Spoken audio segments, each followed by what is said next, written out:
चलिए आज एक ऐसी कहानी की परतों को खोलते हैं। एक ऐसी कहानी जो अकेलेपन और अनजाने के डर को कुरेदती है।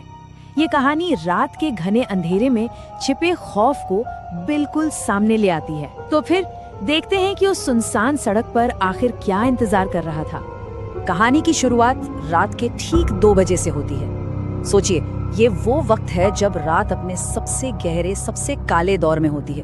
पूरी दुनिया सो रही होती है और ऐसे सन्नाटे में ना अकेलापन और एक अजीब सा अनजाना डर हावी होने लगता है। तो कहानी का पहला हिस्सा है सुनसान सड़क। यहीं पर, इस सड़क पर कहानी का पूरा मंच तैयार होता है और हम देखेंगे कि कैसे ये माहौल ही अपने आप में एक किरदार बन जाता है और हमारे मुख्य पात्र अराफ के मन में डर का पहला बीज बोता है। तो कहानी हमें सीधा अराफ के साथ उस सुनसान सड़क पर लाकर खड़ा कर देती है। सोचिए जरा, एक टूटी फूटी सड़क, ऊपर घने काले बादल और रोशनी के नाम पर सिर्फ मोबाइल की वो मध्यम सी लाइट। यहाँ पर हर एक चीज बस असुरक्षा और अकेलेपन को और गहरा कर रही है। ऐसा लग रहा है जैसे बस कुछ बहुत गलत होने वाला है। और यहाँ पर गौर करने वाली बात है कि कैसे कहानीकार बेजान चीजों में जान डाल रहा है। ये जो मुड़े तुड़े पेड़ है ना, ये अब सिर्फ पेड़ नहीं रहे, नहीं, ये तो शिकारी बन गए हैं जो बस अराफ को दबोचने का इंतजार कर रहे हैं। ये एक क्लासिक तरीका है किसी भी आम से माहौल को खौफनाक बनाने का।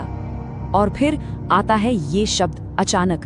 ये एक ठहराव है, एक संकेत कि जो कुछ भी सामान्य था ना, वो अब खत्म होने वाला है। कहते हैं ना, कभी कभी शोर से भी ज्यादा खतरनाक होती है खामोशी। हवा का यूं अचानक थम जाना, पत्तों का बिल्कुल चुप हो जाना, ये कोई आम सन्नाटा नहीं है। नहीं, ये एक चेतावनी है, खतरे के आने से ठीक पहले वाली खामोशी।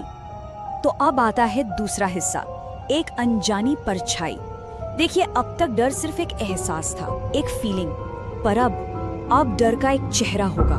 खतरा अब सिर्फ माहौल में नहीं है, वो बिल्कुल सामने आकर खड़ा हो गया है। तो अब जो साया सामने आता है, जरा उसकी बनावट पर गौर कीजिए। वो इंसानी तो बिल्कुल नहीं लगता, जरूरत से ज्यादा लंबा और इतना पतला कि मानो सिर्फ हड्डियों का ढांचा हो जिस पर चमड़ी चिपका दी गई हो। और सबसे अजीब है उसका वो धीरे धीरे हिलता हुआ सिर। ये एक ऐसी इमेज है जो दिमाग में बस छप जाती है।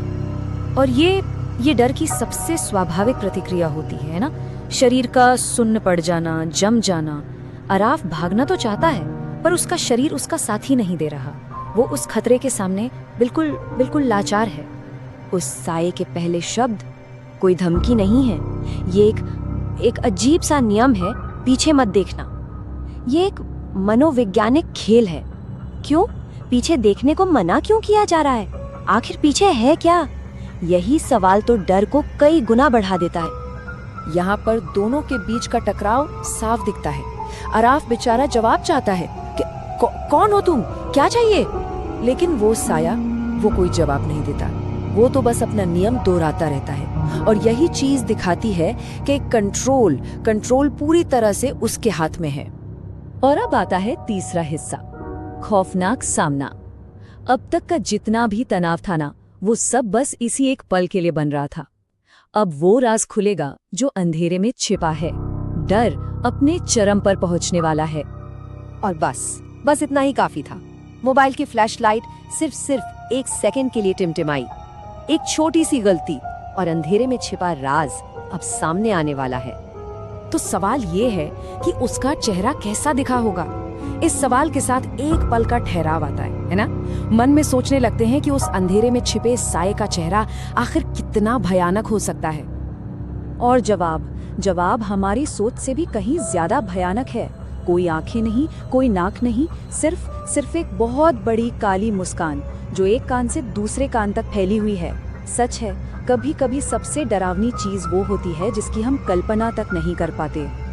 डर इतना हावी हो जाता है कि अराफ बस मुड़ता है और भागता है।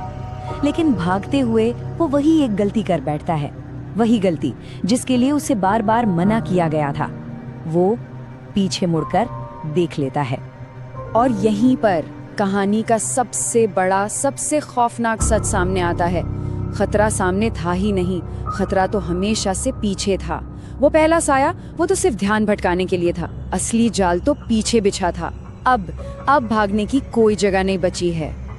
अब आता है चौथा हिस्सा, घेराव। अब भागने का जो तनाव था वो खत्म हो गया है।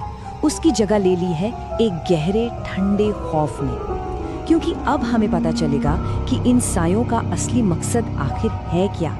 तो साये आखिरकार अपना नियम बताते हैं कि जो पीछे मुड़कर देख लेते हैं उन्हें हम साथ ले जाते हैं। मतलब ये कोई अचानक हुआ हमला नहीं था, ये एक खेल है जिसके अपने नियम है और नियम तोड़ने की सजा शायद मौत से भी बदतर है।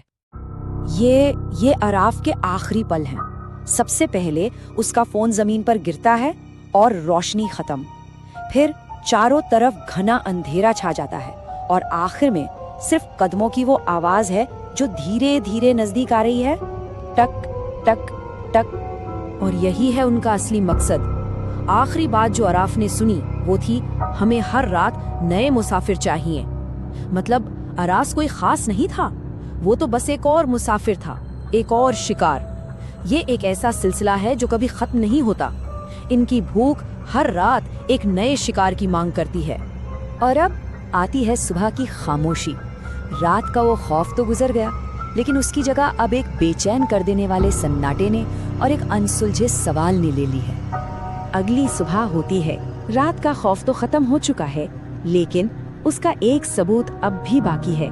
गांव वाले उसी जगह पर पहुंचते हैं जहां रात में ये सब कुछ हुआ था। और उन्हें वहां क्या मिलता है? सोचिए, कोई लाश नहीं, लड़ाई झगड़े का कोई निशान नहीं।